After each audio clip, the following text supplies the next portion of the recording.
We're going to hear first from Carol. She graduated with her BS in mechanical engineering from the University of Maryland and her master's in environmental engineering from Stanford University. She has been a water resources engineer with the Center for Watershed Protection for 8 years, or a little over 8 years now.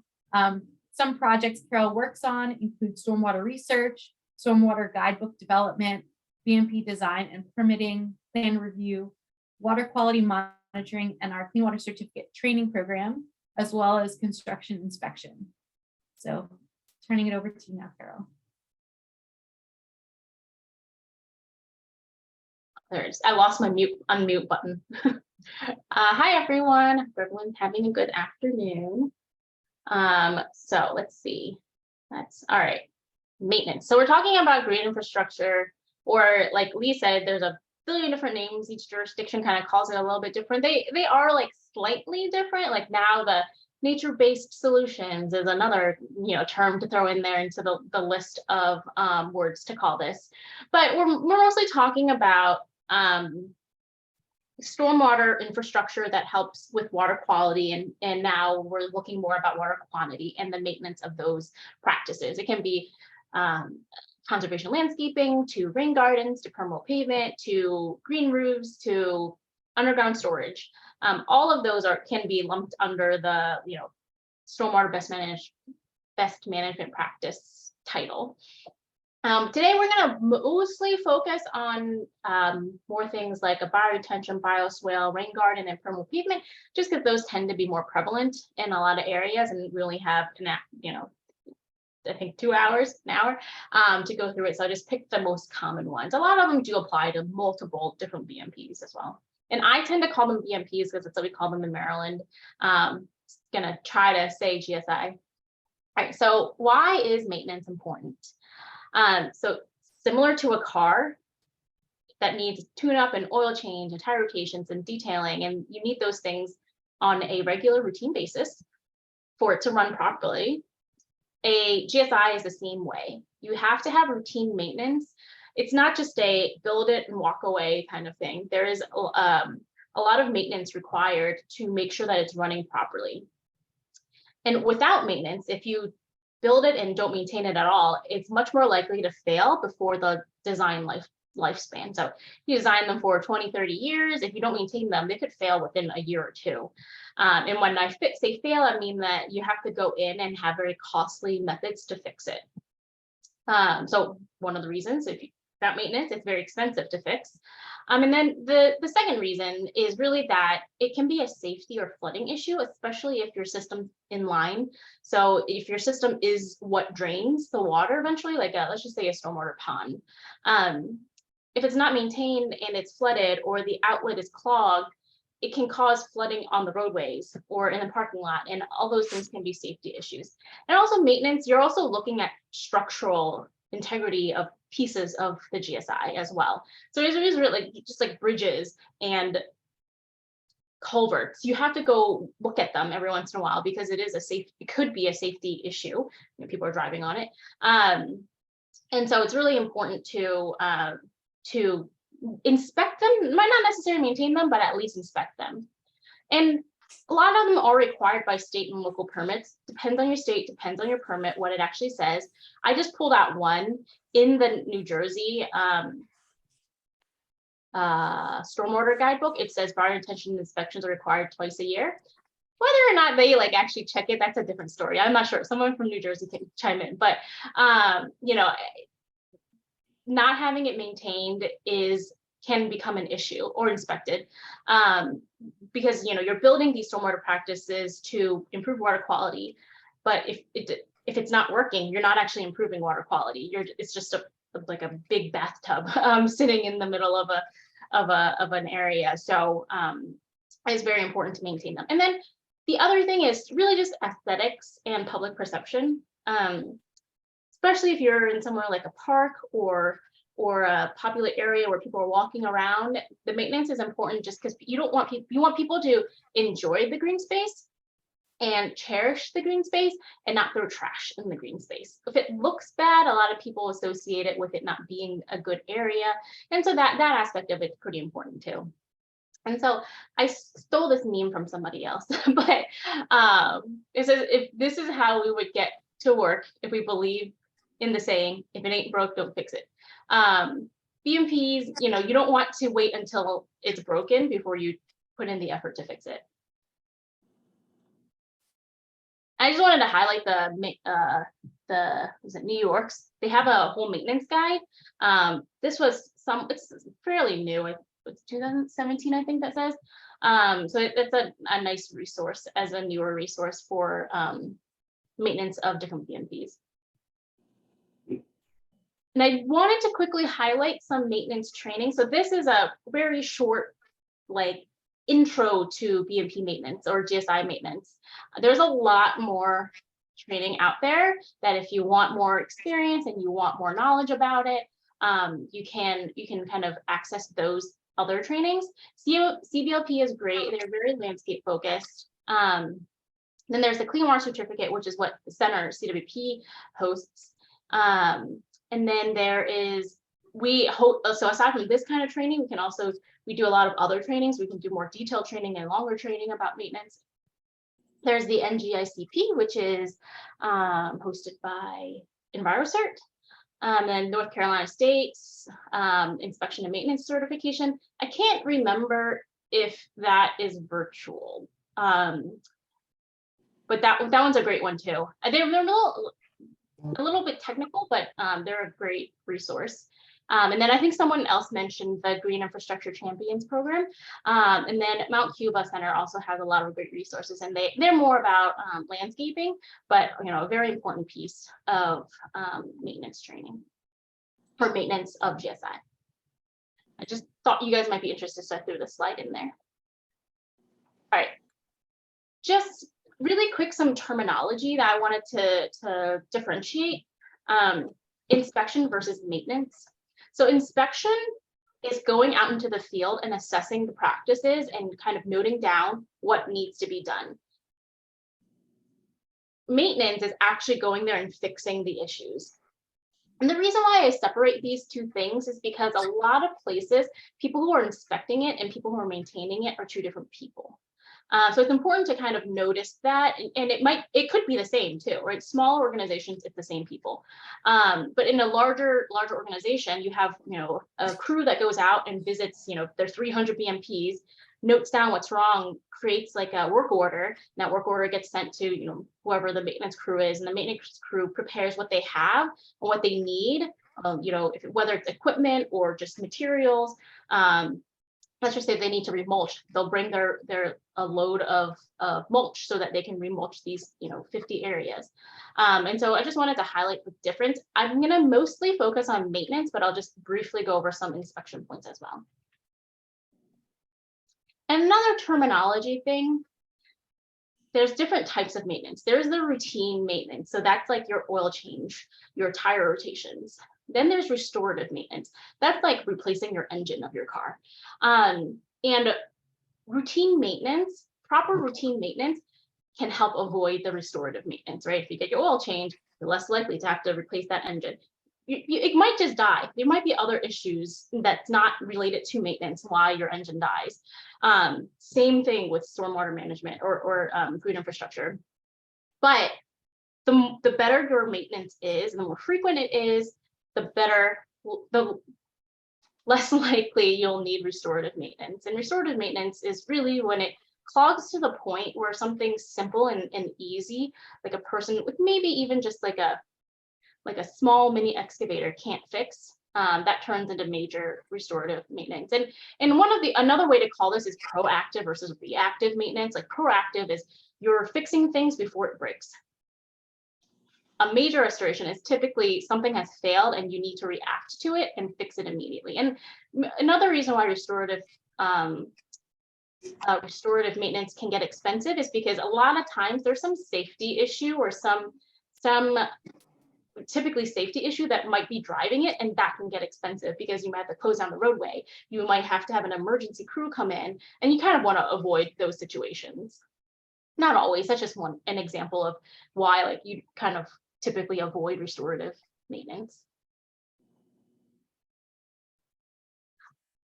So with maintenance, you normally have a maintenance plan. I say normally, a lot of BMPs don't have maintenance plans, but they should. They're supposed to. So if you guys took Greg's training, he's giving last week about designing with maintenance in mind. All of those things would be wonderful and great if designers did that and we actually have maintenance plans. But the reality of the situation is that that's pending. There are all these other BMPs that were built before those lessons learned that we still need to figure out how to maintain. And hopefully, through this kind of training, we can provide that knowledge and lessons learned to everyone else so that they can start incorporating these things that we realize we should have in the beginning. And a maintenance plan is one of those, because the designer really should be thinking about maintenance when they're designing their green infrastructure.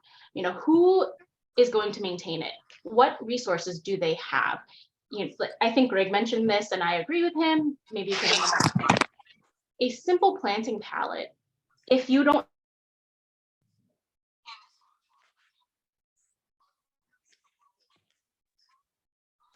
can you hear me? Someone muted. Sorry, Carol, that was my Okay, so if you have someone highly trained in landscaping, a simple planting palette might be a better option than a very extensive planting palette where people need to get trained, or there's a high turnover, or people aren't able to recognize what's a weed and what is a native species. So there might be an existing maintenance plan, or you might have to develop a new maintenance plan if there isn't one. And one of the other things that's really important is adaptive management. While the designer might have developed this specific planting plan, it's okay to change it if, let's just say, that sedge just doesn't grow well in that area. There's a tree nearby, it's too shady. There's a lot of different things that can happen in those situations. A new house gets built down the road. It's okay to adapt, to change some things from the design, and be adaptive with how you're maintaining and managing the system. And in that maintenance plan, there really should be a schedule for maintenance and routine site visits. There is typically a standard, but every site is a little bit different, like depending on how big the drainage area going into that BMP is, or what that drainage area is draining. If there's a lot of fines in the soils around, a lot of different aspects of that BMP will alter how often you're supposed to do maintenance. And so that's one of the reasons why adaptive management is great. So you might lay out like 4 times a year, but you realize that kids love playing in it. I don't care. And they chomp around in it and it compacts the soil. And so you have to go in and loosen the soil, decompact the soil. There's a lot of different things that might change. That one's a silly example, but there are a lot of things that can change why and how often you do maintenance. Let's see. Having an inspection is helpful because it can help prioritize your maintenance items. For if you have like 10, and you have the staff to go through each one and maintain them, that's fine. But if you're like Philly and you have a ton of them, you really want to have an inspection team so that you can go and prioritize what's most important, because there's like no capacity to maintain every single one perfectly. And then it's also important to assess them after a heavy storm, especially when they're newer, just to make sure that they're functioning properly. And then having a maintenance or inspection form is really important as well for tracking and reporting, so that you can say, you're supposed to check, let's just say you're supposed to inspect it 4 times a year. When was the last time you inspected it? Noting that and tracking that, those things are really important as well. Let's see. So this is just an example of maintenance activities and the frequency of it. Things like watering, cleaning out the curb cuts, removing and pruning vegetation, weeding, mulching, maintaining access, removing invasive species, all have a certain frequency, and it really depends, like I said, on the design of that BMP. One of the 2 things that I think I want to point out is that while it is a stormwater practice and stormwater is supposed to go into this practice, it might need to be watered in the beginning when it's first establishing the plants, and also if there's a drought. So yes, stormwater is supposed to go in there, but if it's not raining, you might have to water it. And then also with weeding, one of the things that I've heard a lot is that you might want to weed more often in the beginning, just to make sure that you don't contaminate your soils. So if a weed is allowed to be established and allowed to seed, as even if you pull it out, the seeds are still in the soil, so it's just going to come back every year. So really, I guess aggressive might be the word, diligent weeding in the beginning when the plants are established is very helpful for maintaining that plant power that's supposed to be there, because the plants are still young and the weeds will go really fast and might outcompete that plant before that plant is established. Okay, let's see. All right. So I'm going to go over really quick. I think I actually talked about most of these.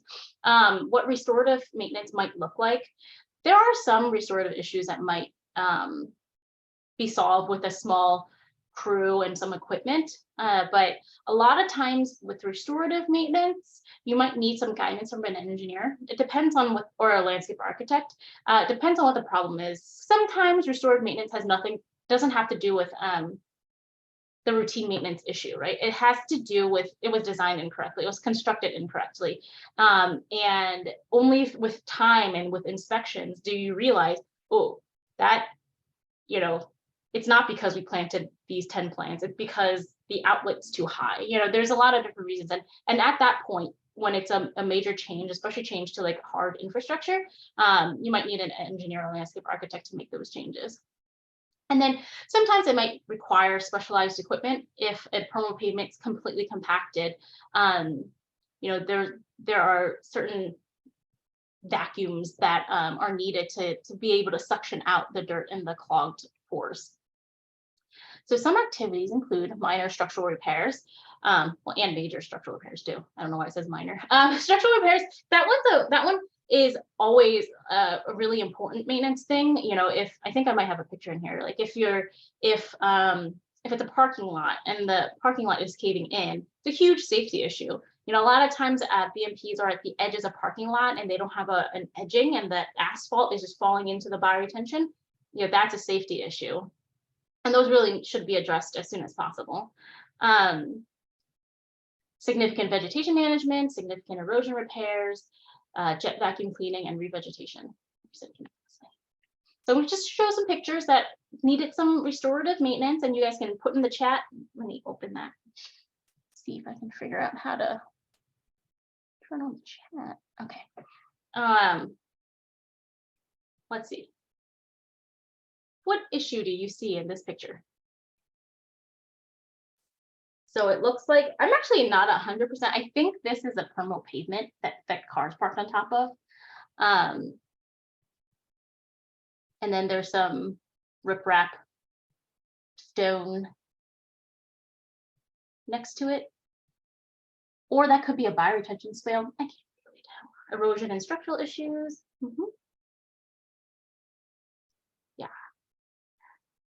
I think that might be a curb cut inlet, and the water is when it's coming over the edge, kind of turning into the side of that riprap and eroding away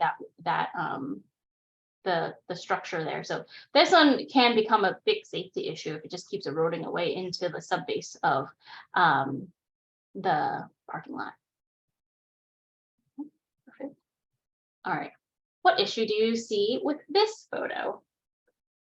Yes, there's a lot of trash. That's not the main thing. It's a little hard to tell in a photo, but there is something weird about this design, I should say. Dead plants, inlet way too high. Yes, yep, exactly. This drain, let's see if I can get my pointer. And this drain right here is supposed to be the overflow, and it's set way too high. So when it rains, this parking lot's gonna flood before it enters this overflow, and can cause a huge safety issue. And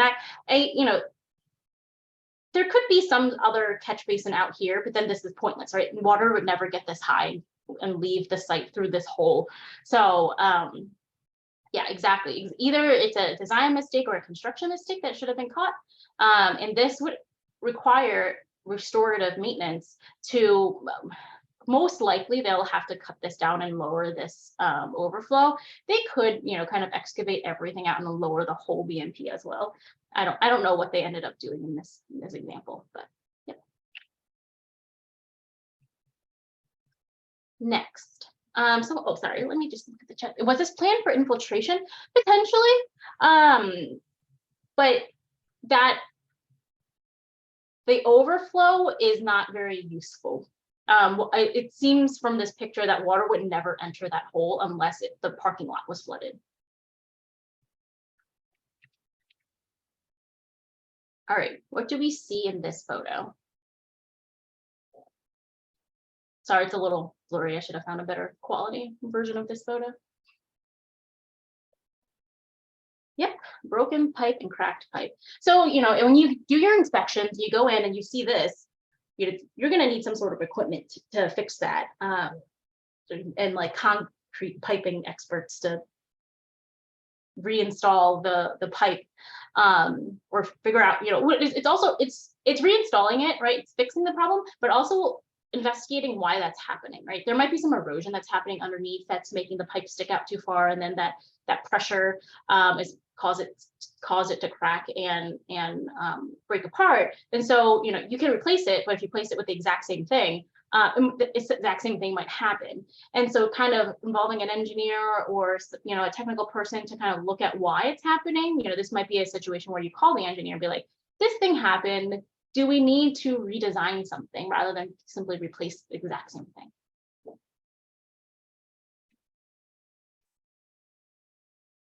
Okay. I'm gonna go through a few things. Other things, let's see here. Why's my slide being weird? You guys see the maintenance tool, right? Yeah. Okay, good. There's a bunch of tools that might be needed. And again, this is partly, you know, for a larger scale count of BMPs. It's nice to do that inspection part because you want to have the right materials with you when you're maintaining the project and knowing what equipment to have. Because if you're like, you know, if you show up to a overgrown weeded area with an excavator, like it's like that's not the right tool for the problem. So you kind of want to make sure that you have what you need. So these are just some simple tools. And typically routine maintenance is like the easier, simpler, smaller things. But restorative, you know, you need the bigger pieces of equipment. All right, so I am going to use a bioretention to go over some maintenance examples. Bioretention also can be called a rain garden, biofilter, bioswale. I think those are, I don't know if you guys have other names for it, feel free to type it into the chat. But usually what it is, it's a sunken in planted area that has ponding. And typically it has some sandy or soil underneath that allows for some water holding capacity that can filter out some water, filter out stormwater so it's cleaner, and also provide the water for plants. And I'm going to just go over some inspection pieces of like when I see a bioretention, what are we looking at when in terms of like figuring out if it needs maintenance?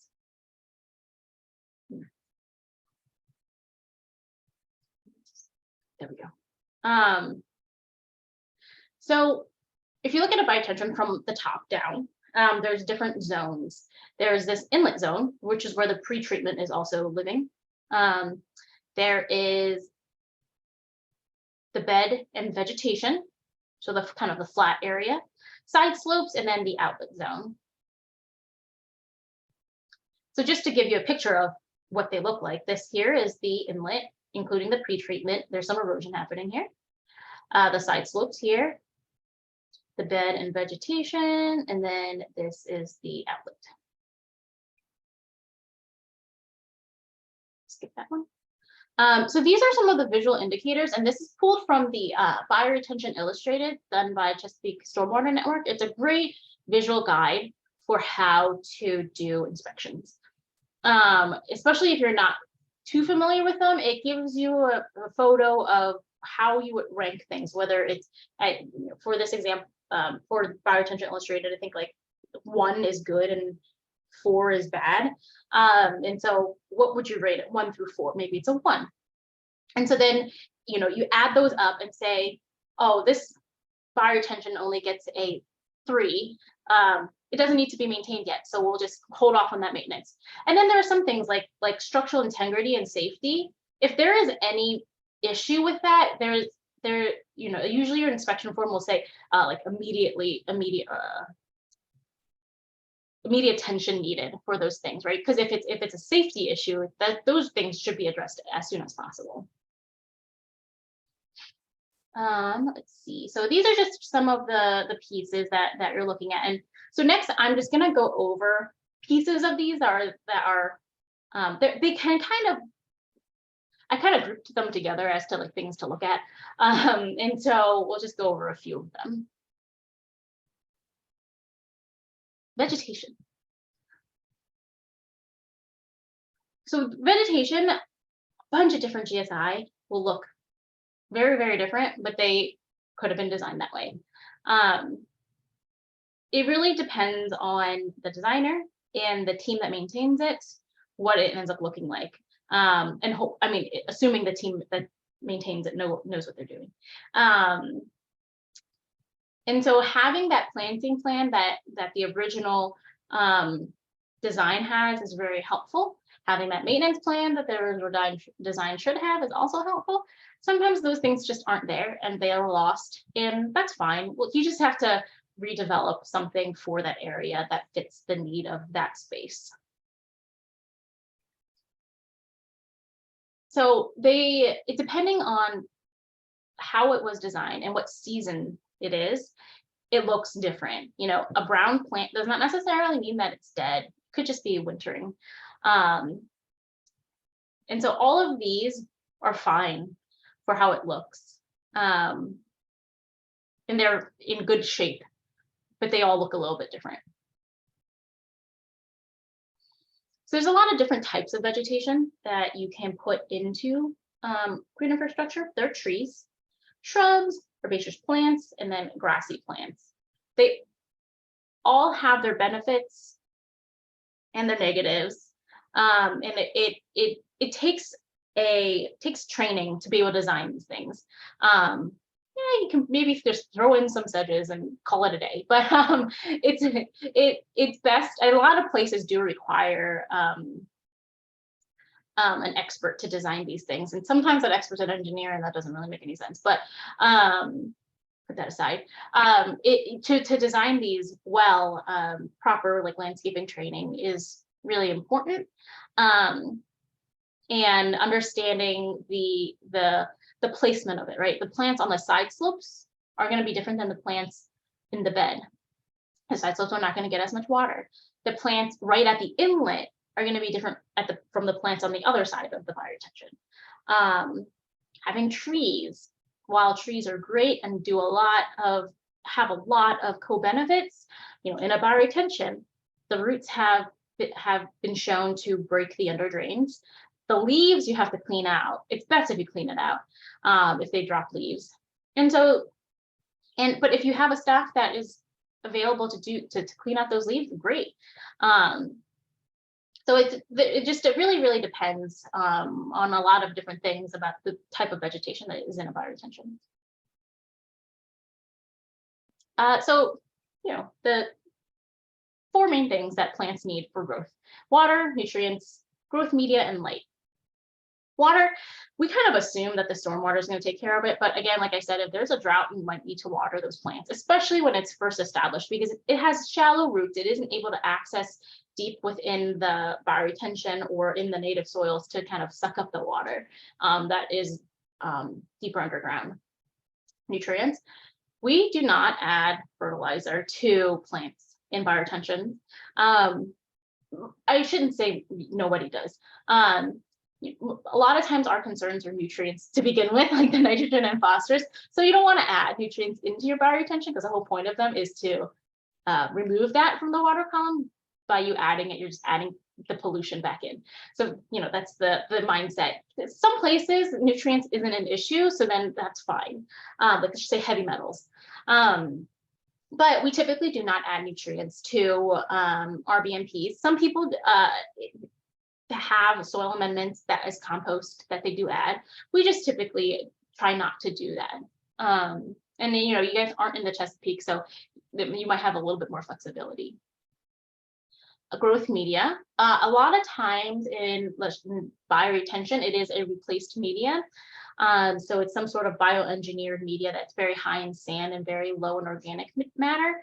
And that helps the infiltration process and the filtering process in the bioretention. And then light, that one's obvious. So it's really one of the design things. It's really important to know, if you're building a bioretention that's surrounded by tall buildings, it's going to be very shady. And so making sure you pick the proper plants that can tolerate whatever light that area is getting is really important as well. So one thing that every time, when I talk to people about plants, that they're like, don't forget to tell people this, is that you should always do mulch donuts and not mulch volcanoes.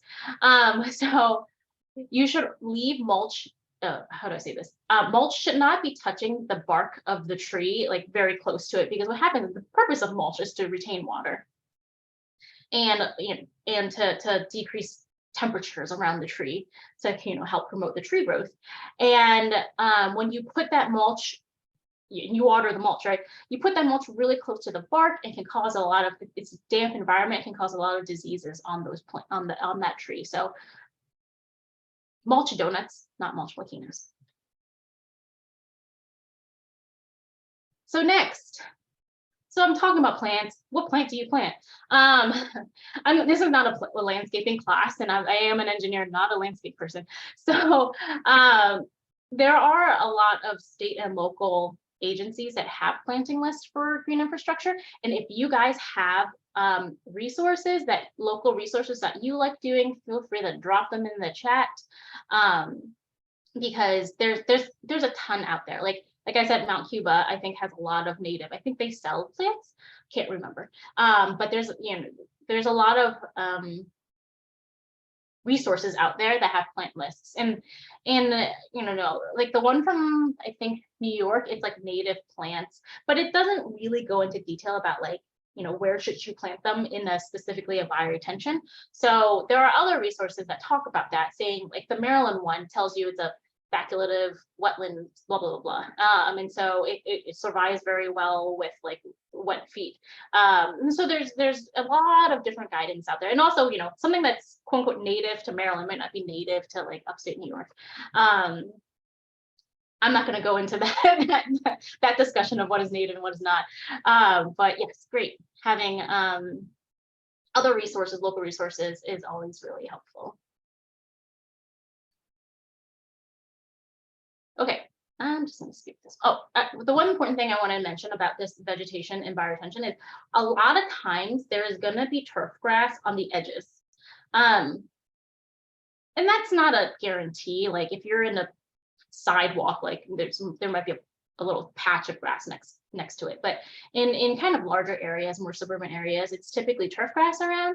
And so a lot of times when we talk about like grass maintenance, we're not talking about like the Carax grass or like a sedge grass. We're talking about turf grass simply because they just tend to be surrounding it. One of the reasons it's for access, right? If you picture a stormwater pond, like those that are in like what do you call them? The curb ramps of a highway, right? There's usually a stormwater pond in there. Access and getting to that is really important, and being able to walk around it or put your excavator around it to clean it out and maintain it. So just a lot of times there tends to be turf grass there, and it's important to maintain that grass too, because one, access. You don't want a tree growing out of it, because then you can't drive your excavator or whatever your equipment is onto it. But secondly, reducing the amount of weeds in your turf grass that's surrounding your BMP can help reduce the amount of weeds going into your BMP, right? If the weeds are allowed to seed next door, it's very likely those seeds are going to fly into your bioretention as well. I'm not saying like birds will drop seeds all the time, like it just happens, but it's just the little methods to help reduce the invasives coming in is really helpful. And I say this is reducing invasives is really important during the first few years as the plants are being established. Once the plants are supposed to be there, are more established and kind of have this ground cover. And I think Greg and Kate talked about it a little bit. The weed pressure is a little bit less. The plants can kind of outcompete the weeds, not always, but it can still survive with less weeding. So the first few years of maintenance is plant maintenance, well, any maintenance is pretty important. Let's see. All right. So vegetate. How much time do we? Okay. Vegetation cover.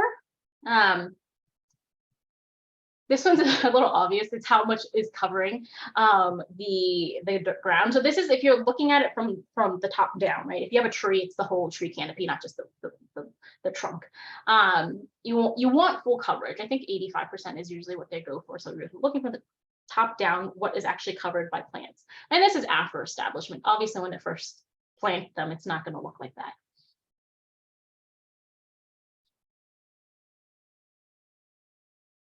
Vegetation condition,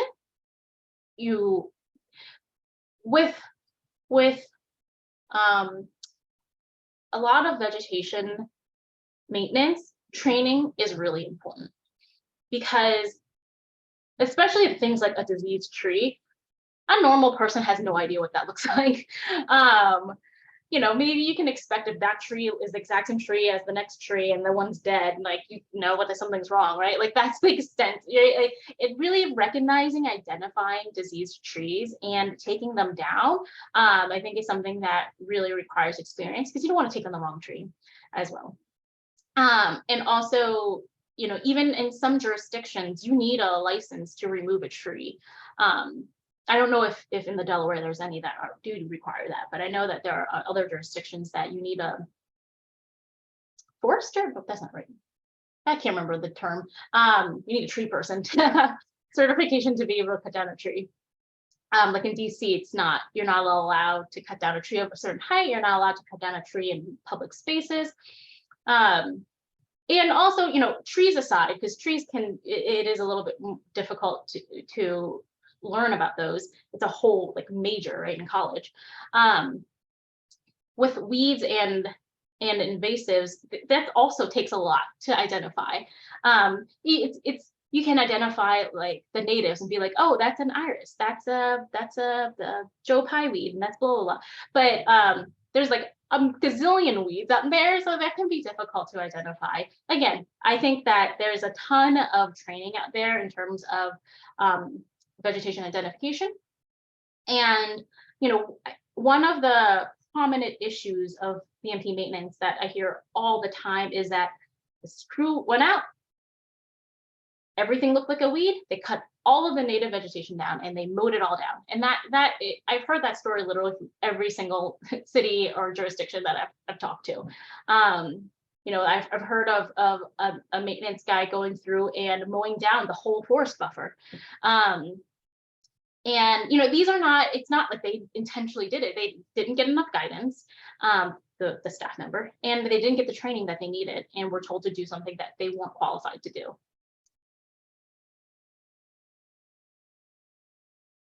And so with the invasive species, you shouldn't plant them to begin with, but also sometimes it's just not in your control whether or not they show up.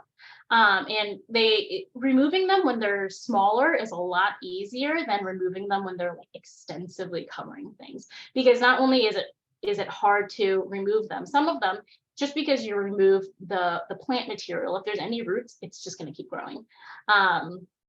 And then also, if you let it seed one season, your soil is contaminated with that weed seed. And so then you're just constantly trying to catch up with weeding it and removing the plants fast enough before they reseed again. And I say this, it's very easy to say what you're supposed to do. It's not easy to like have the time, the money, the resources to do all of these things. So these are just like, you know, best case scenarios, how you can maintain these VMPs. And I think everyone understands that it's not always possible to do all of these things. So these are just some common invasives, mile a minute, that thing, that show up in VMPs. Skip that over that. Grass maintenance. Oh, so I did include a slide on this. This one I'm mostly talking about, like I said, the more of the turf grass. The side slopes also tend to be turf grass, only because it's very hard to maintain plants on the side slopes, especially if it's 3-to-1. There are no mow zones that have grasses that are 4 to 8, 9 inches. And those are nice to have, more so in the bed of the VMP. One of the big things is that don't weed whack near a tree trunk, similar to that mulch thing. When you whack away the bark, it's just more susceptible to diseases. So just really keep a distance away from the tree. I know everyone wants to get as close as possible, but it can really harm the tree if you weed whack near it.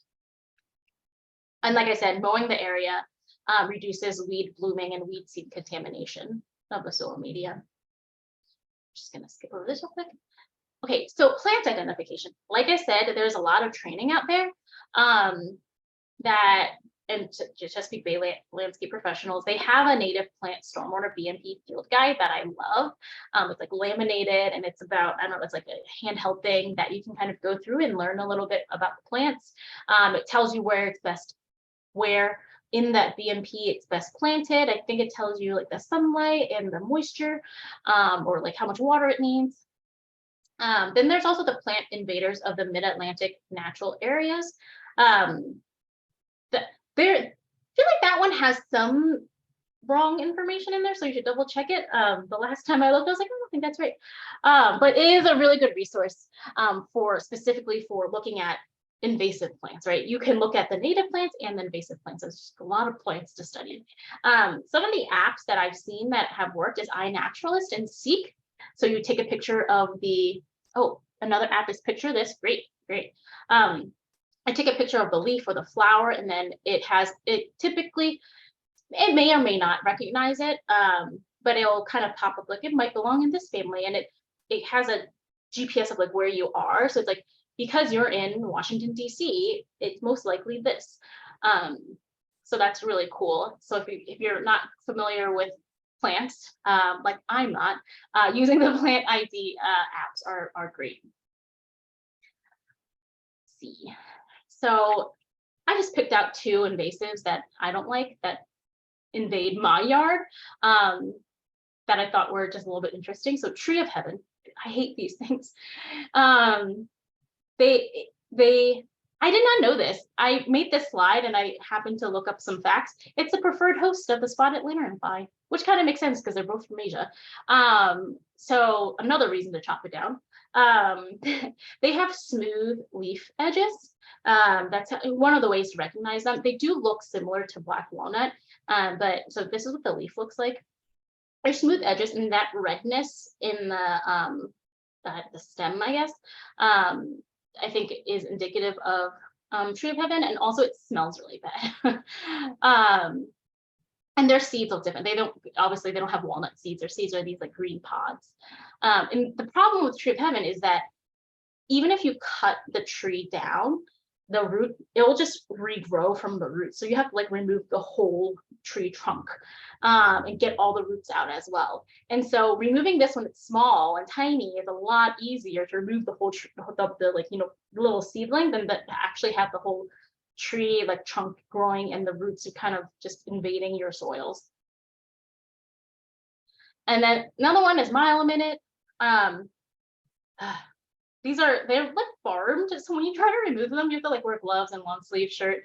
And then this one, you have to be careful when you're removing it, because if there's mature seeds on it, those seeds, when you're removing it, you could kind of just release those seeds as you're doing it. So you just have to be careful of them.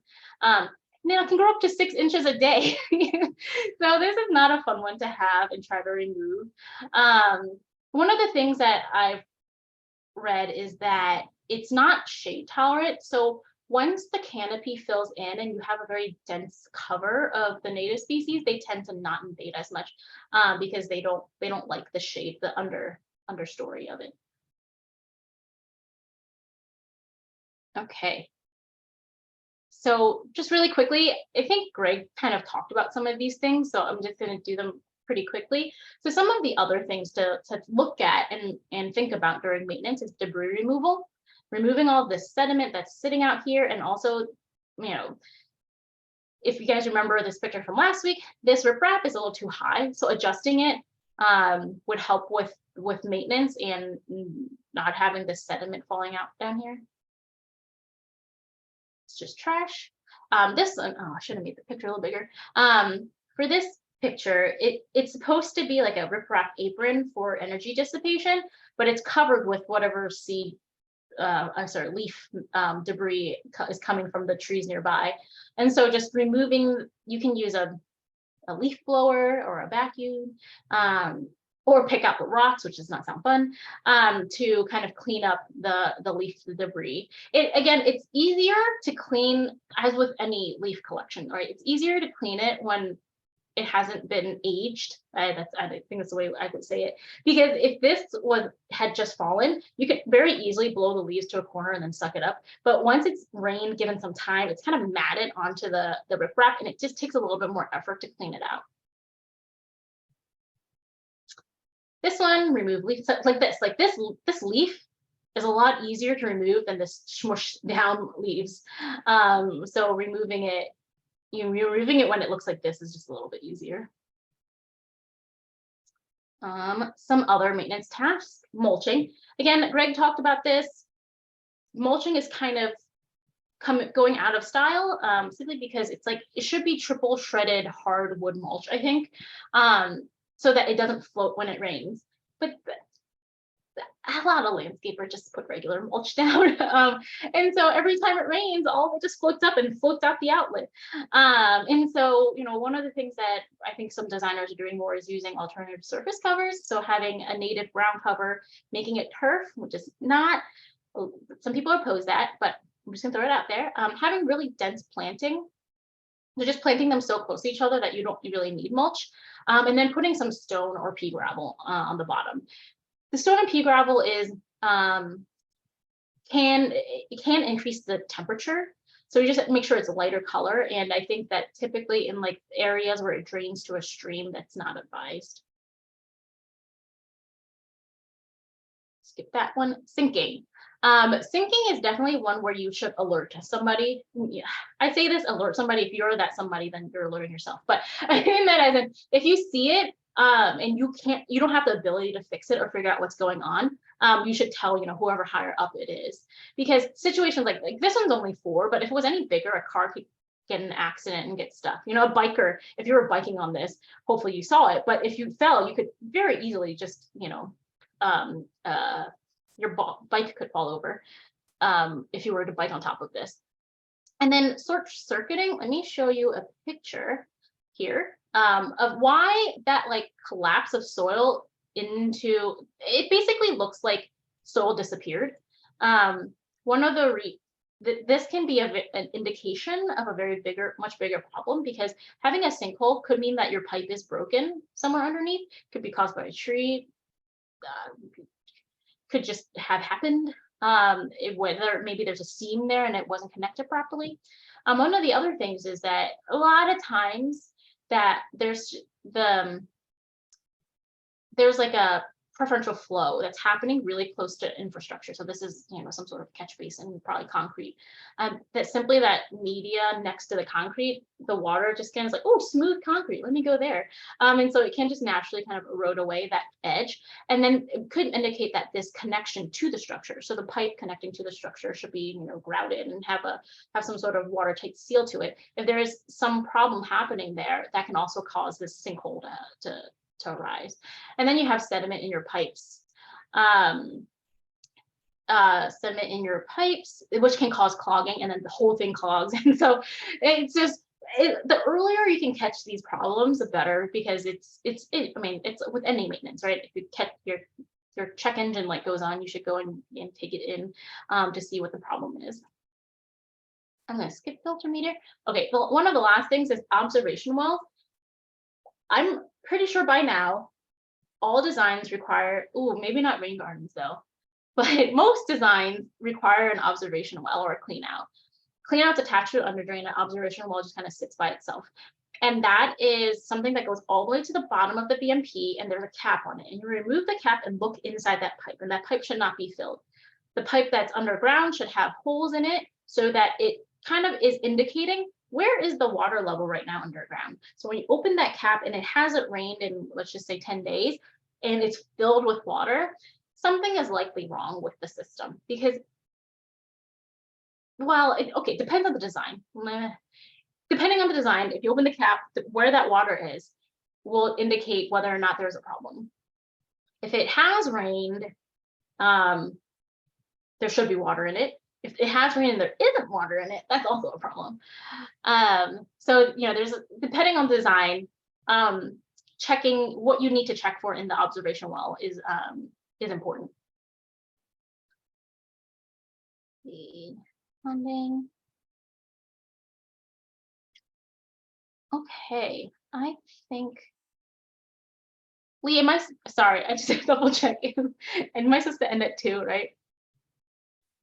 Round 2. Yeah. Yes. Okay.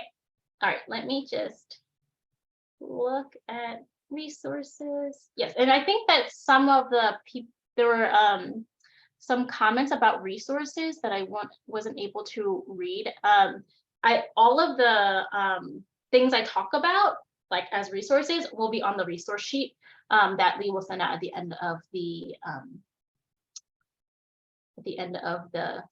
this training. Okay, let me just get out of here real quick. All right, and then start this one. Okay, so we are going to now transition to Thomas's portion of the training. Let me just scroll down, make sure no questions. Okay, so Thomas, gonna pull up, that's not it. Pull up your bio. Let's see, okay. Thomas holds a BS degree from Rutgers University and a master's from City University of New York. He was named New Jersey Association for Floodplain Management in 2018 local floodplain management official of the year. Has over 15 years of experience protecting ecological resources through a variety of avenues, such as, but not limited to, environmental planning, site analysis, and regulatory reviews. As a township's environmental specialist and floodplain administrator, his role focuses on enhancing the manner by which people live safely and in harmony with natural systems. Thanks so much, Carol. That was great. Can everyone hear me okay? Just a thumbs up, maybe, Carol? Yep. All good, great. Mm-hmm. So I'm going to go ahead and share my screen, folks.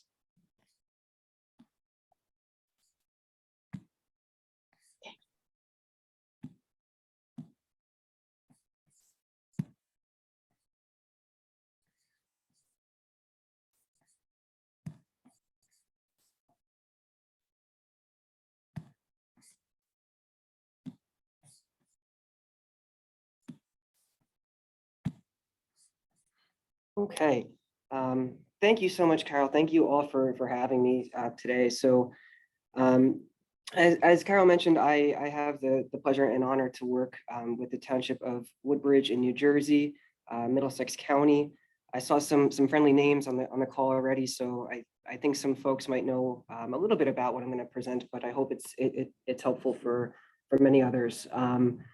So here at the township, I work out of the Division of Engineering. I work very closely with our great mayor, John McCormick, and our chief of staff, Carolyn Ehrlich, on a variety of different sustainability projects. So I first just wanted to set the stage a little bit about what, kind of the direction of what green infrastructure is defined as at the municipality level. So Carol did an awesome job just kind of overall what the different terminology is, right? And I think for the most part, I had seen a quick snapshot of who is registered. So I think folks kind of got that, which is great. But locally, how we define green infrastructure at the township, we meet once a month, and by we I mean high-level directors, our director of planning, our chief of staff, our municipal engineer, our director of public works, myself, a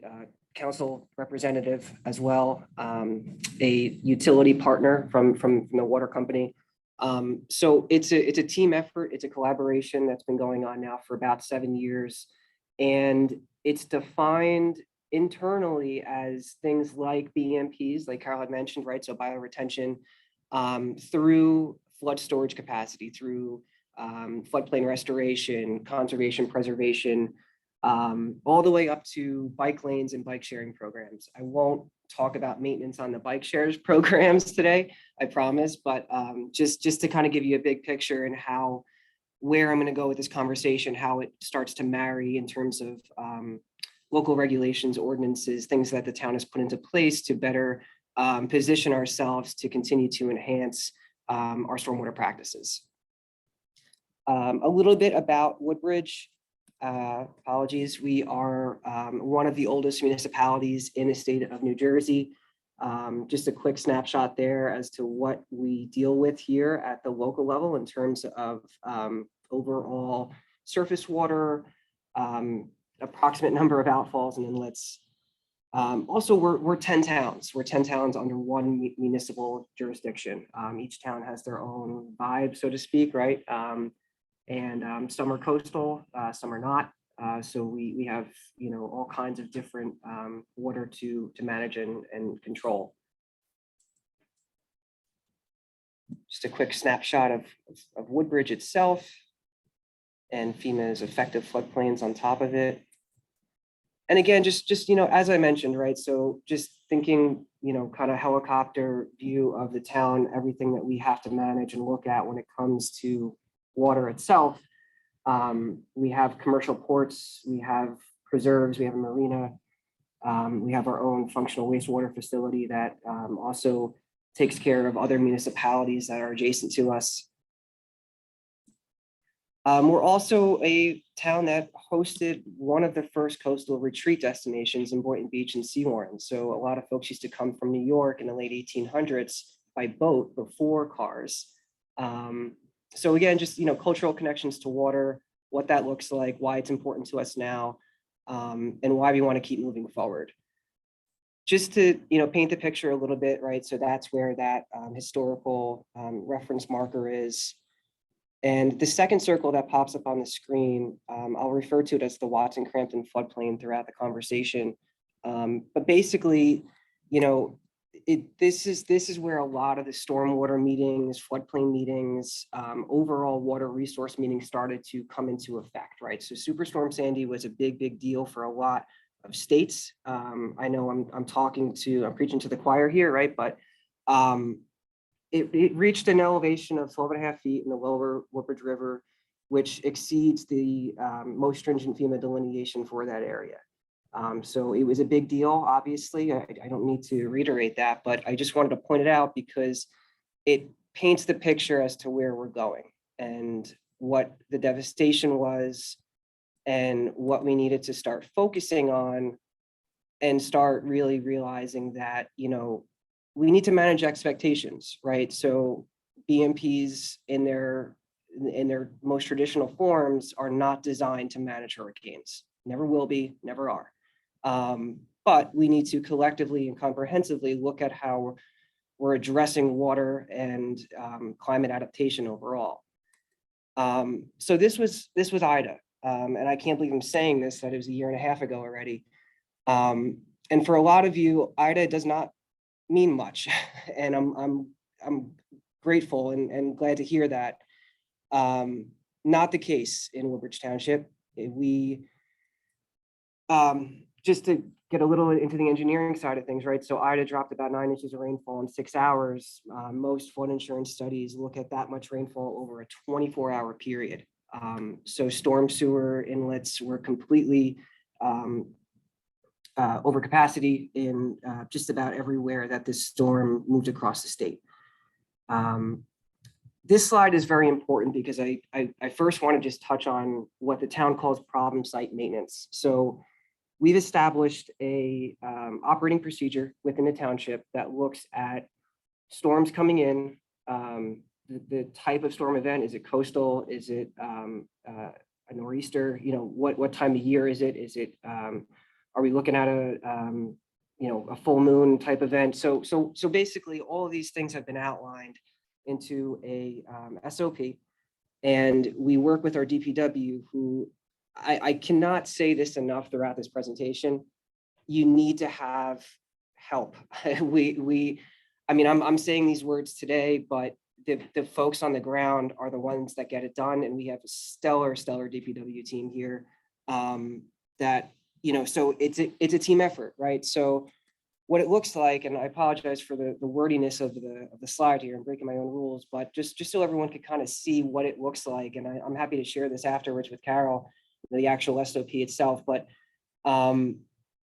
these were things that we've established in writing about 7 years ago. And it's specifically called problem site maintenance because the town is in a FEMA program called the Community Rating System, which goes above and beyond the National Flood Insurance Program. It's a voluntary program that helps folks save money on flood insurance and looks at everything from flooding to stormwater and water quality and restoration.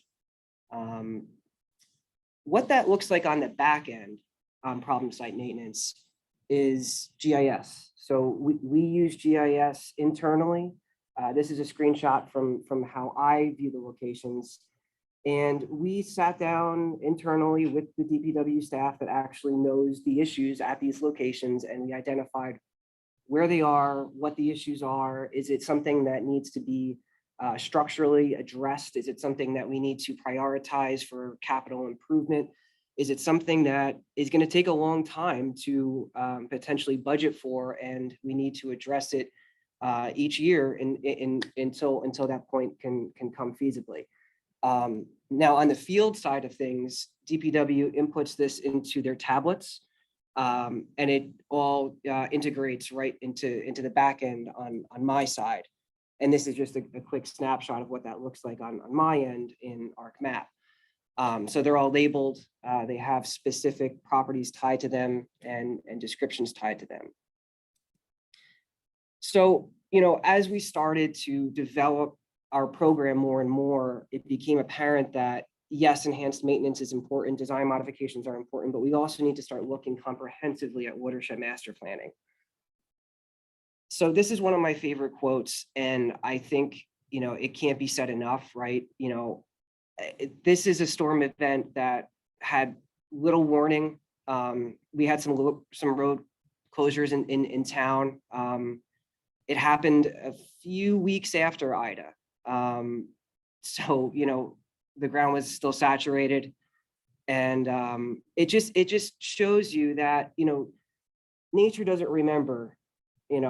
I had my Sandy in 2012. Okay, 100 years later, I'll have another one. No, and design storm events are that, right? So educational components that Carol mentioned about, how to better inform the public about not just stormwater runoff, but what you're seeing is, climates are changing, and impervious surfaces that never used to be regulated are now regulated, but we have a very developed town for over 350 years that we now need to go back and retrofit in a most appropriate way.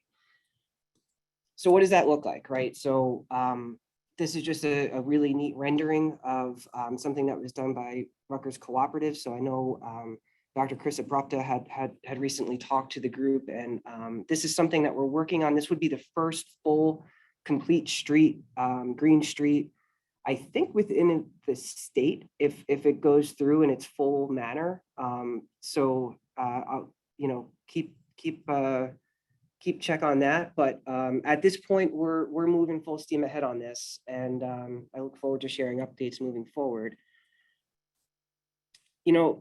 Rain gardens, bioretention systems, they all look different, right? Just like Carol had mentioned, they're all designed differently. They have to be. How we did it initially, we looked at our libraries because we wanted folks to have a better understanding of the educational components tied to them that these aren't just pretty plants, that these are structural designs that are, here for a specific reason. It also helps us on the maintenance side of things because these are locations that the town can easily access. We own the parcel, and there's no concern in terms of getting in and out with any kind of the equipment that Carol had mentioned. So, again, just to mention this, as we start to look at comprehensive maintenance schedules, we're not just looking at one thing or the other, right? So maintenance is always part of the conversation. It has to be. It's mentioned in every single green infrastructure meeting monthly that we hold here, because we want the gardens to look great, right? So aesthetics are important, but functionality is really why they were installed. The pollinator habitats are wonderful, and they look great, and it's important for the next generation to see that these structures are at times very feasible alternatives. Sometimes they're not, and we could talk a little bit about that moving forward. But when they're installed, we need to make sure that, so this is one of our oldest gardens, and you can see some of the intrusion from the turf grass there. But this is just this past fall. So our maintenance team and myself went out, and one of the things that I would note, if possible, to have someone at least on site that understands the complexity of these things to better educate the folks. Our DPW loves doing these projects, and I'm truly not just saying that. It's not a everyday occurrence that they get to go out and do these things, right? So they really feel like they're contributing something positive to the community. And I'm out there to help identify plants. Now, as it's been mentioned, it's not always feasible to do that, right? So I know some of the apps that were mentioned are terrific, and they absolutely get you somewhere, where you should be in terms of looking at, okay, is this mile a minute or, a maple, right? So it at least gets you, somewhere close. What I wanted to point out with this picture, this is a garden that hasn't had a lot of love over the years, and it's had its fall and spring maintenance cleanups. But this year we found that structurally the overflow pipe was clogged. And this is a park that floods. And it's just stormwater runoff. It's not, it's not adjacent to a floodplain or anything of that nature. And Kyle had mentioned something really neat about, kids playing near these things. And actually one of the design components associated with this whole park concept, there's a grass swale near the basketball court. So we didn't want to put a rain garden right next to the basketball court, but we knew we needed better infiltration there. So, those are the kinds of things that go into the planning meetings, into discussions, to ultimately get you to where you need to be. So I just wanted to mention this a little bit, right? So, as you start to plan for these things, and I wanted to preface the whole conversation with the fact that green infrastructure to the town is not just rain gardens and pollinator habitat, right? So we're looking now at a living shoreline at the beach, at Boynton Beach, where I had mentioned earlier was, that historical reference point of an old coastal retreat, basically. And the rationale for it is because the marina further upstream that I showed those boats that were destroyed after Sandy is being completely rehabilitated. A lot of new investment in redevelopment there. Property owners did not necessarily take care of a lot of their property there, especially after Sandy. And the town has stepped in and said, listen, it's time to clean up, right? So a living shoreline is, planned, and we're basically, we're past, this is a concept plan, obviously, but we're about 30% into engineering. We want to get it up to 90% for DEP and Army Corps permitting. But the idea here is this is still considered green infrastructure in the eyes of the township, because we have massive erosion at this location. It will compromise the adjacent roadway if it continues, and the bulkheads are starting to fail. So, these are the kinds of conversations that, when you want to look at gray versus green, Where can you do it? How feasible is it? Is it feasible everywhere? No. Is it going to stop a hurricane? No. But, you know, it will add habitat space. It will add a community component for a little lookout point. And like I said, further upstream, we have that whole marina rehab plan. Talking about green and gray, I think is still really important. I just wanted to throw this slide in because it's, you know, you could see the water level on this outfall here. Not everywhere will green infrastructure work, right? So, but where will it work? So this roadway leads about 30 seconds up the road to that pump station that I had mentioned earlier on that wastewater facility. So this is a wordy slide again, and I apologize, but I just wanted to mention this here because the town is moving forward on a BRIC, Building Resilient Infrastructure and Communities FEMA grant to floodproof this site.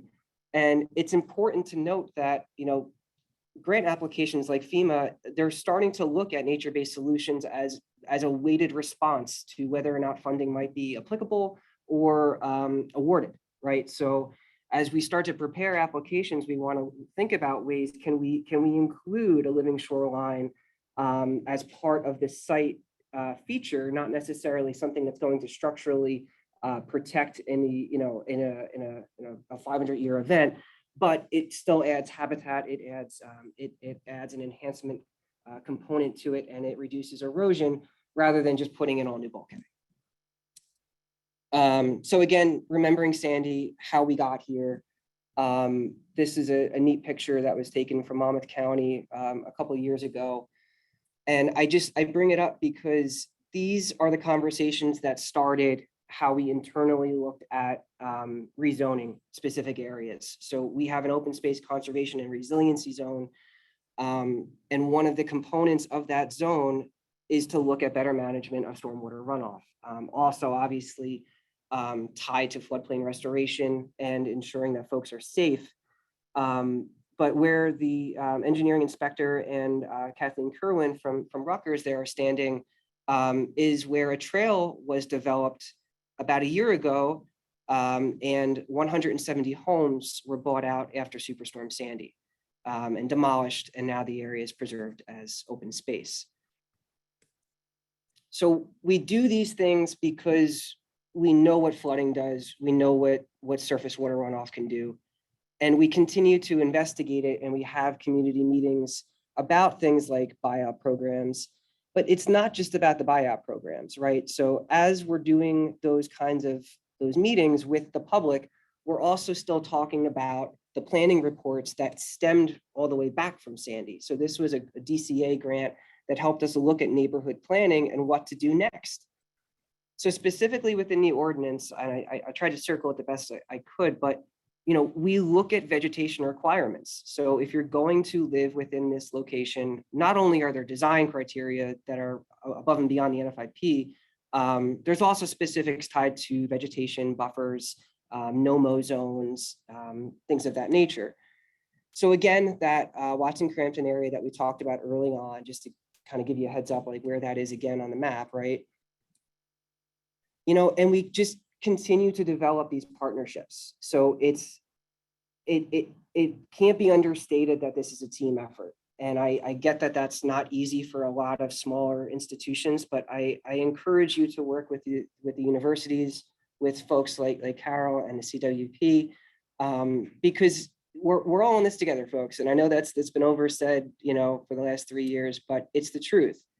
And, you know, these are the types of things that the town's been looking at, you know, for close to, 10 years now, and it's starting to come to fruition. You know, it's not an easy thing to do. This is a forested wetland project within that same tract of land.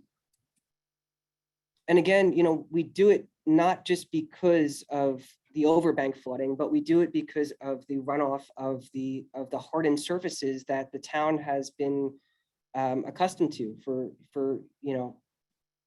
350 years, right? So these are things that need to happen, and they're not going to happen unless you make changes to your regulations and unless you look at problem solving really analytically. one of the things I love that our mayor says is it's not retreat. It's, we're not retreating from the problem. We're attacking the problem.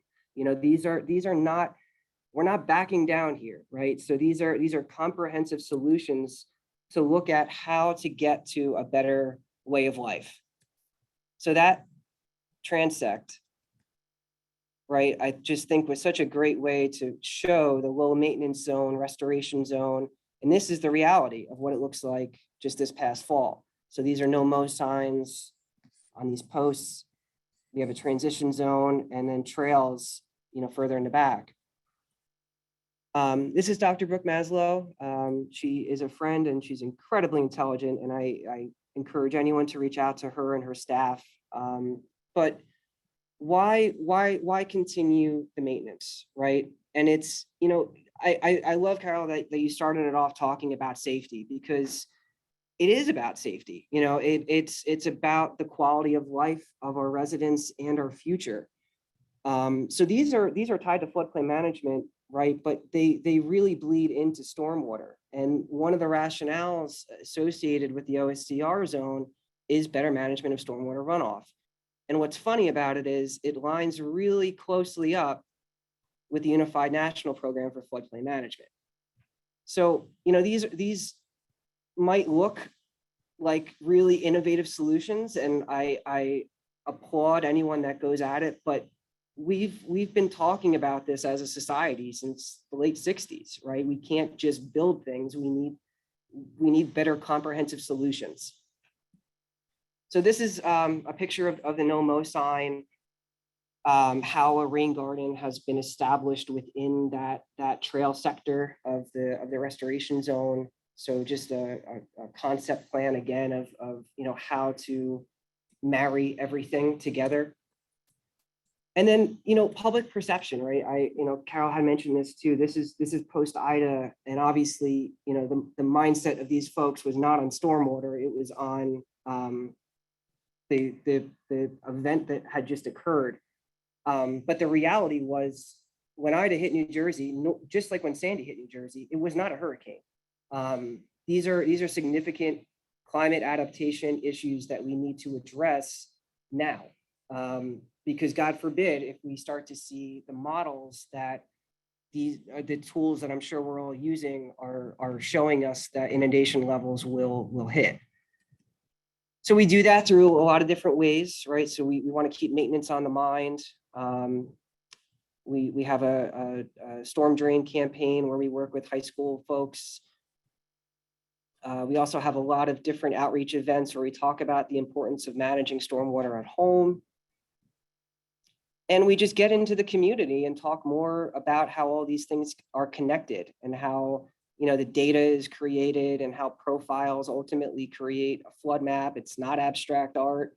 It correlates to actual risk, right? And we talk a lot about not just flooding from an engineering perspective, but flooding from what the residents are seeing, because a lot of times they're seeing backflow, they're seeing negative hydraulics from old inlets that are just in need of redesign. Preventative and corrective maintenance, Carol talked a little bit about this, so I won't go too deep, but again, we do this all through GIS. We have a volunteer database, so I love that there is a kind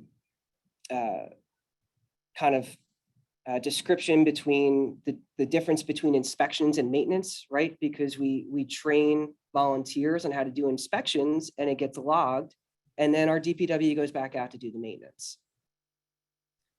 So, maintenance matters, folks. I don't need to tell you all that. I truly appreciate the time, and I'm here for any questions, and please don't hesitate to give me a shout. And thank you all so much.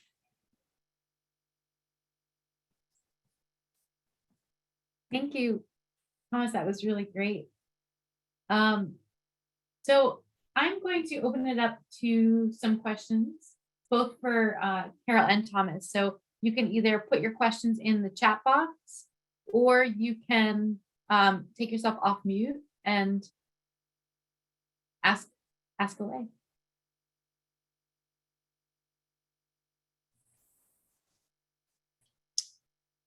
Hi again, I'll go first. Hi, my name is Bianca. Thomas, I'm from New Jersey. Could you go a little bit more into what projects, what green infrastructure projects you have already done? I understand the home buyout, the Blue Acres, I guess is the funding mechanism. But I really like the street rendering that you showed, the rain gardens. Can you share some numbers, how many you have already built, what's in the pipeline? Yeah, absolutely. So structure wise, we have about 20 individual cells, I'll call them, at about 12 different locations.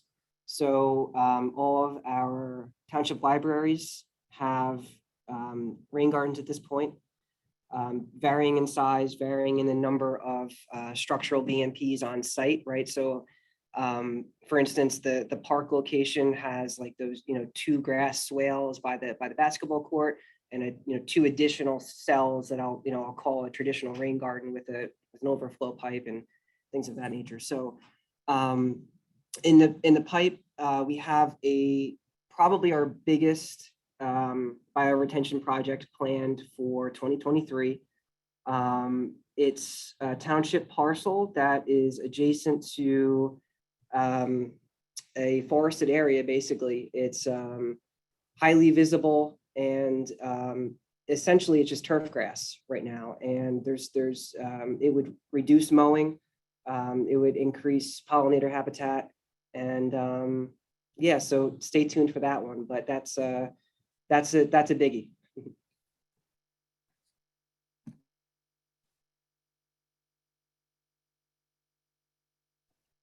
Any other questions? If it's okay, Thomas, you talked about rain gardens. I've worked with Crystal, and great. Now we want to start working with them on roadside bioswales. Have you had any experience with that? It's different, but on hillier roads, you're a little flatter. I've got, serious inclines. Yeah. Thanks so much, Kathy. So we have. I showed a picture earlier, and Carol can certainly share the slides with folks. But yeah, so we did a project. It's on Fulton Street in Woodbridge, downtown Woodbridge.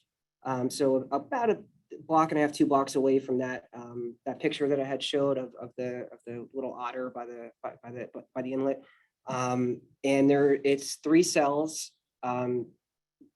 All 3 are roadside, and 1 is actually an island. And it has quite a steep slope there because it goes over the turnpike. So it brings you yeah, so we have had some experience with that. The only thing I would say with that one, lesson learned, folks get a little, change is tough for some people, right? But getting around it in terms of sight triangles and visibility, just make sure to include that in the design, and think about that a little bit. The lower the plant, the better towards the curb line.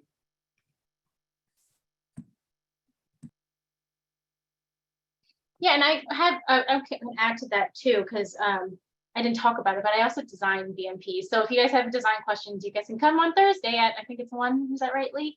And I can try to answer those questions. But yeah, like Thomas said, visibility is important. And one of the things is that depending on where it is, if it's really deep, it can cause some problems. You want it deep because you want that storage, right? But then if a car falls into it, you don't want that storage of a car. But and there's a happy medium, and I think that like public knowledge and educating the public, or it depends if you're like on a more neighborhood road versus like a highway, that's different. But making sure that if it is very deep, having a fence. And like making sure that the public is okay with it. We built a bioretention that was a bump out, really close to a restaurant. And before the plants grew in, it looked really deep. Once the plant grows in, it doesn't look as bad. It's not that deep, but they were really, when we first built it, before the plants were in, they're like, that's 2 feet down. Someone's going to trip and fall. There's curbing around it. But, I think at the end, we ended up putting up a fence, even though, it's not required. it was built to code, you know, that public perception and public acceptance of it, it's really, really important. So that's just was the one thing that I wanted to point out. Oh, and also if it's very hilly, you're gonna need check dams. And as much as I hate concrete check dams work so well. Like, in terms of maintenance, right? Like I think Kate talked about it at last week's, like, you know, her pre-treatment, she ended up making concrete forebays because they were much easier to maintain. And that's something that's really important to think about. Like if you put in rock check dams or even compacted dirt check dams, that's a lot more maintenance down the road. It's a lot harder to maintain and clean out and to fix. And so while, you know, concrete is not all is boo-booed on, you know, sometimes it is necessary to use.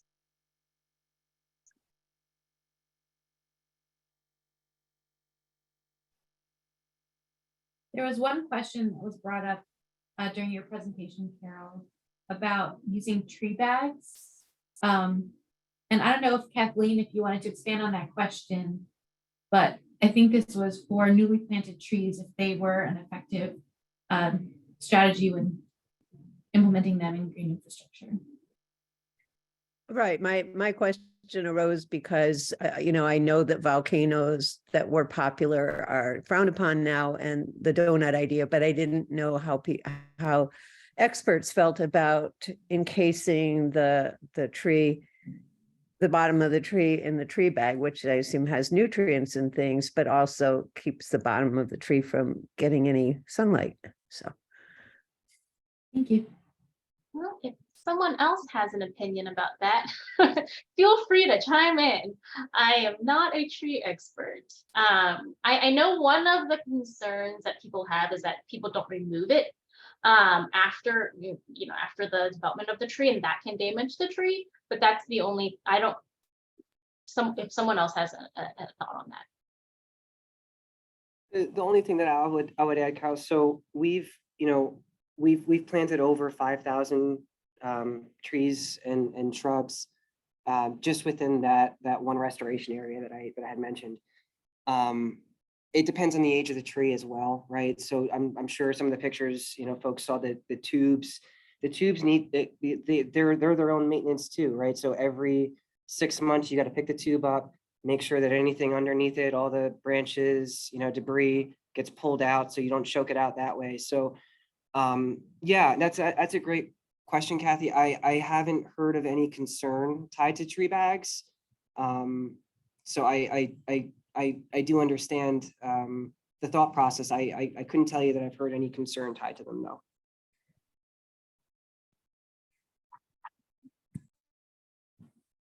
There looks to be one comment.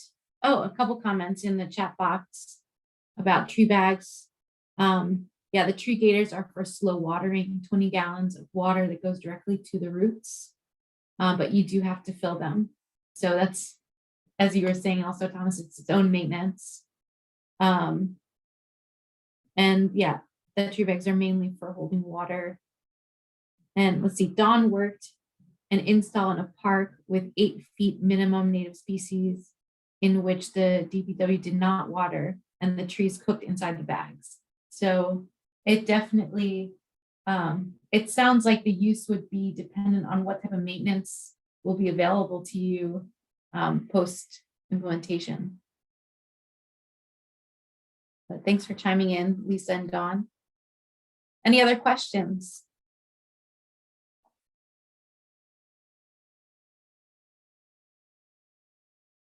Well, while folks are thinking of questions, and you can go ahead, put them in the chat box or raise your hand or speak up, but I'm going to launch the quiz. So if you are interested in a PDH or a CEU certificate, so that's professional development hours or continuing education units for your own professional licenses or your own needs, we do offer this quiz. It's voluntary. So if you want that certificate, you do need to take the quiz. But if you aren't interested in a certificate, it's just a chance to check your knowledge, what you learned from this training. So I'm going to launch that, but our Q&A can continue while folks are also taking the quiz.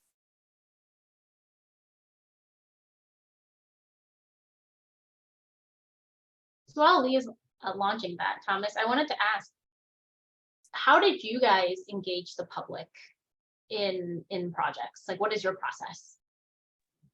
Yeah, that's a great question, Carol. So I think it depends on the project.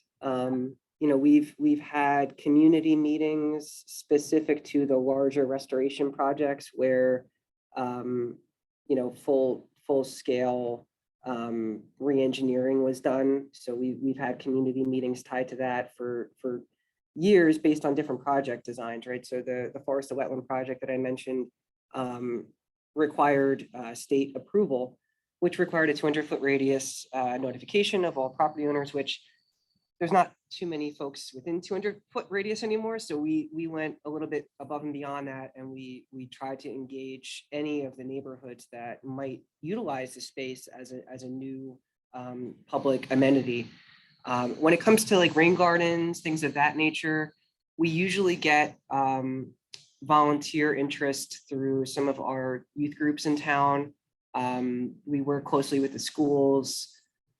Our green team does a lot of outreach, environmental commission does outreach, and then depending on the interest of the individual or the concern of the individual, sometimes they come right to a green infrastructure meeting with the directors that I had mentioned earlier, and we just talk through concerns and talk through alterations that might need to be incorporated in the design.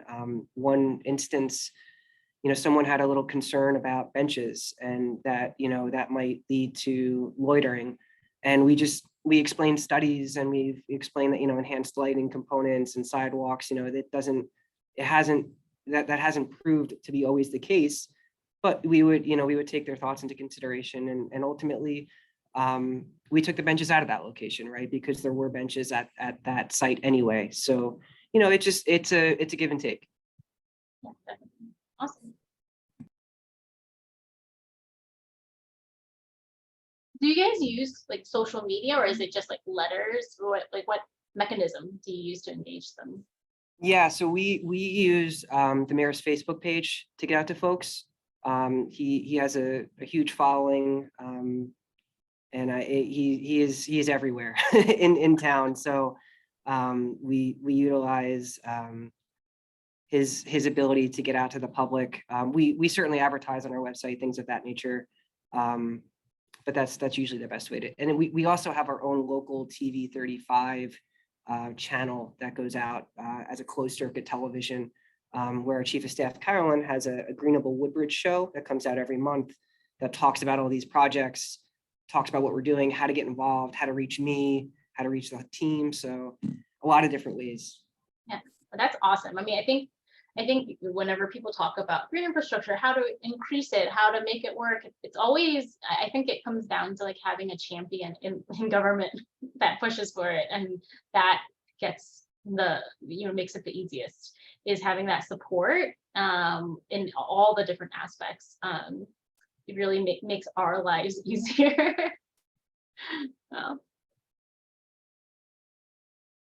So we have a great comment in the chat box from Regina that in pedestrian areas, it would be great to have some type of protection other than fencing.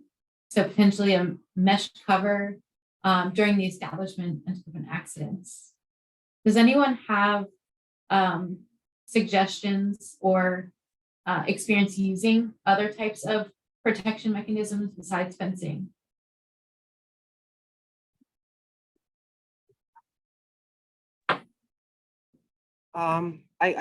I think I understand the question. So the fencing that we utilize most frequently we ensure that it also has flashing tied to it to keep Canadian goose out.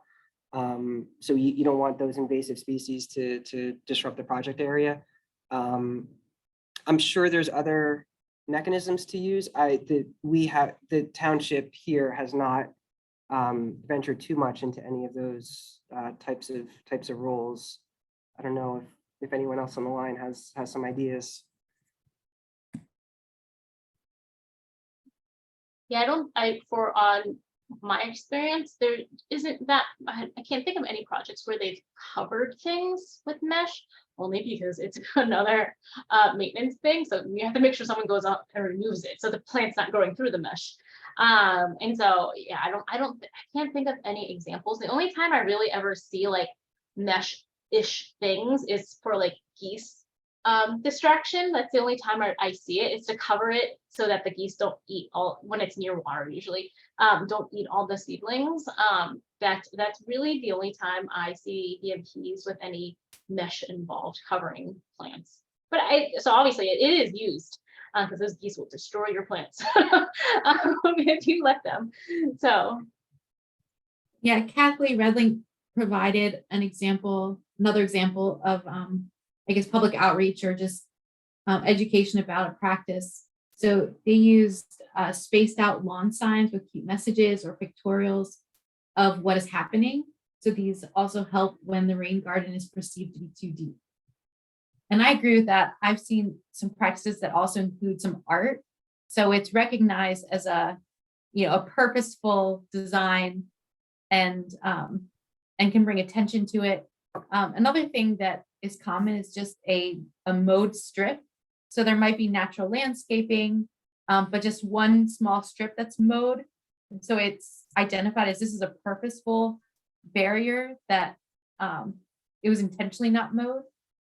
And again, I think Thomas and Kelly also spoke about some no-mow zones. I think there were pictures in your presentation, Thomas, about that type of signage. Let's see. Yeah, We have definitely. another question. What are the barriers to performing adequate maintenance, and how can we better target those barriers?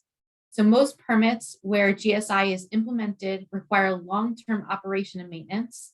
The designers often plan for maintenance and include maintenance requirements on the plans. There appear to be a good amount of training resources available, but lack of maintenance still seems to be very prevalent. tough Yeah. question. This is the honcho, Yeah. head honcho of maintenance question. Yeah, I mean, I think, and that's a great point, and it's very true. I would say if you could get out in front of that ahead of time, if you're applying for grant funding, more and more grants are starting to include maintenance as a potential line item within the budget. That way, your permitting, your 5-year maintenance and monitoring period can essentially be, taken care of.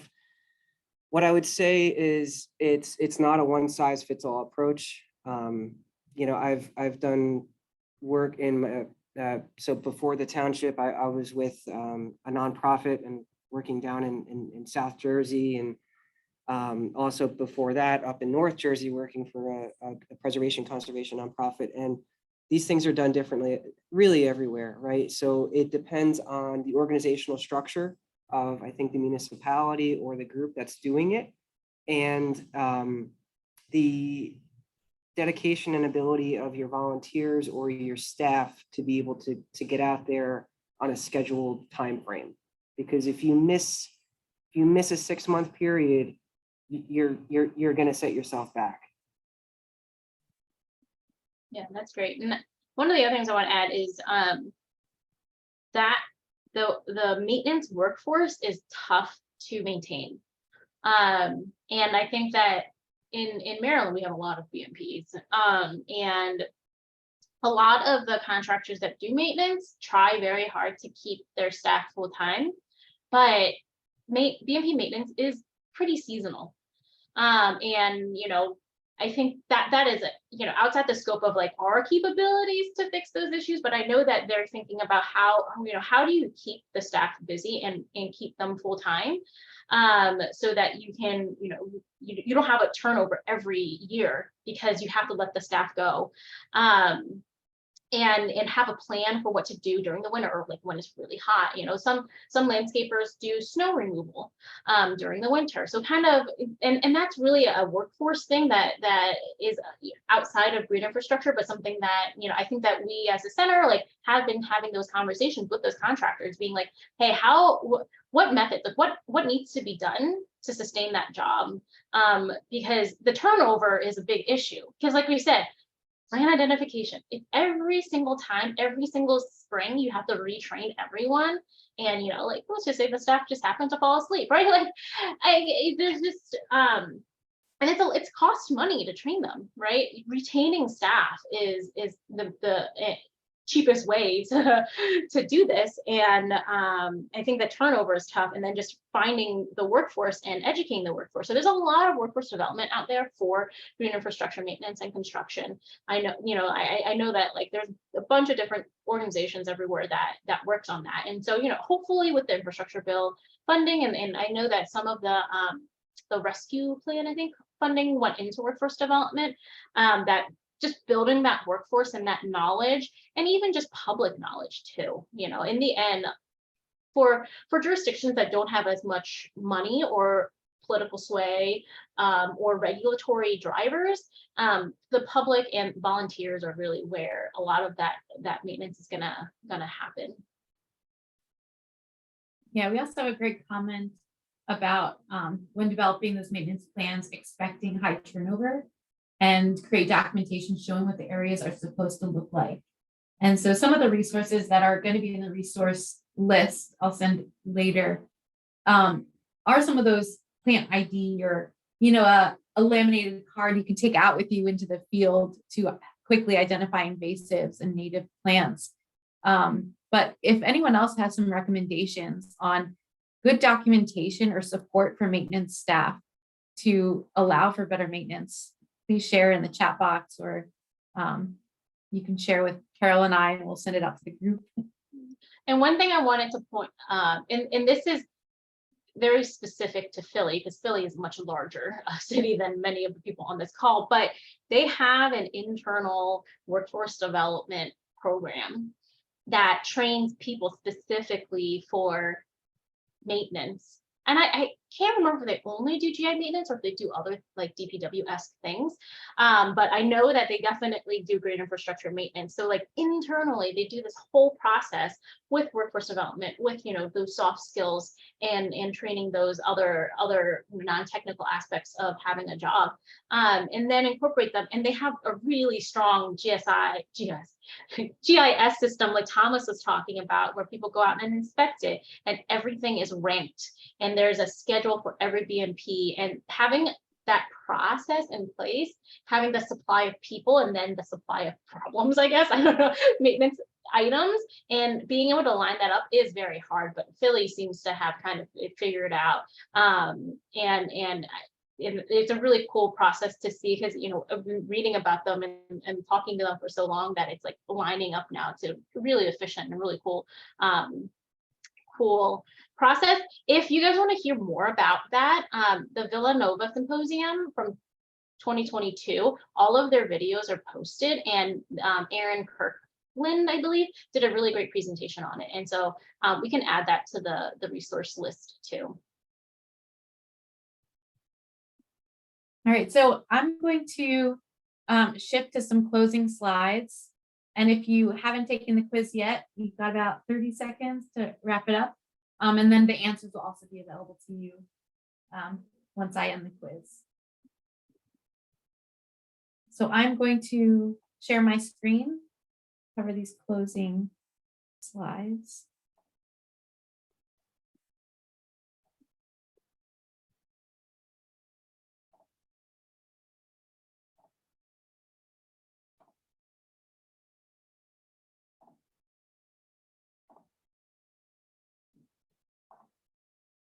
Oh, sorry, these were some scenarios to discuss. Okay, so I hope you enjoyed today's training. Carol and Thomas, I really enjoyed it. But if you are interested in the next training in the series, it's going to be codes and ordinance reviews. And that's going to be with Julie Schneider from the Center for Watershed Protection, and also Susan Mayerov from Pennsylvania Environmental Council. And they're going to talk about the 22 model development principles for site design, specifically from the CWP's Better Site Design Handbook. So these are principles that act to reduce impervious cover, conserve open space, prevent stormwater pollution, and reduce the overall cost of development. So you can hear about the tools. It's a interactive tool that you can use to evaluate your local codes and ordinances, and then also hear a local case study on removing barriers to implementing green infrastructure. So if you're interested in the next training in the series, and you haven't yet registered, feel free to reach out to me and I can get you that link. And just as a reminder, the drop-in office hour is Thursday from 1 to 2 p.m. So you can come and join Carol at that office hour this week. If you aren't able to catch the office hour this week, we are going to be offering them on Thursdays until February 9th. So you can catch one of our other staff at one of those future office hours if you so choose. So as a follow-up, it would be great if you took our feedback survey. As I mentioned earlier, the survey will help us to determine what we did right, what we could improve upon, and then some training topics that we might want to offer in the future.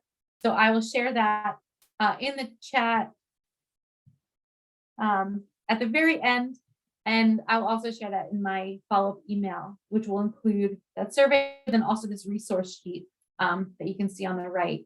So this was curated by Carol, some great maintenance manuals and guidance documents that were mentioned in her presentation, as well as some reference websites that you can take a look at and can support your work in stormwater infrastructure maintenance. And then lastly, if you do want a PDH or a CEU, then just let me know by the end of the day and I can issue that within the week. So I also mentioned that we have a Center for Watershed Protection Association. We have 2,200 members right now, and with participation, you'll have access to additional training opportunities. So similar to today, we also offer webcasts and lunch and learns. We also provide discounted rates for our conferences. Our next conference, our National Stormwater Conference, Stormwater and Watershed Conference, is in April and in San Diego. So very sunny, something you might want to think about, as we're in the middle of winter. But that will be in April, and feel free to let me know if you want to find out more information on that conference. It's also available on our website. But there are just many networking opportunities and opportunities to support your own professional work and growth. So if you are interested, our Director of Membership and Training is Karen Titus. She's also a great resource. So I want to say thank you. And here's contact information for both of our speakers. So if you are interested in following up with them or show up to that drop-in office hour, we'd love to hear your questions and to continue to support your work. And then lastly, look out for that email from me. You'll get that resource list and that feedback survey. And also I'll include a registration link for that codes and ordinances training next week. So thank you, everyone, and have a great afternoon. Thanks, everyone. Thanks, Thomas. Thanks so much, guys. Appreciate it. Thank you, everybody.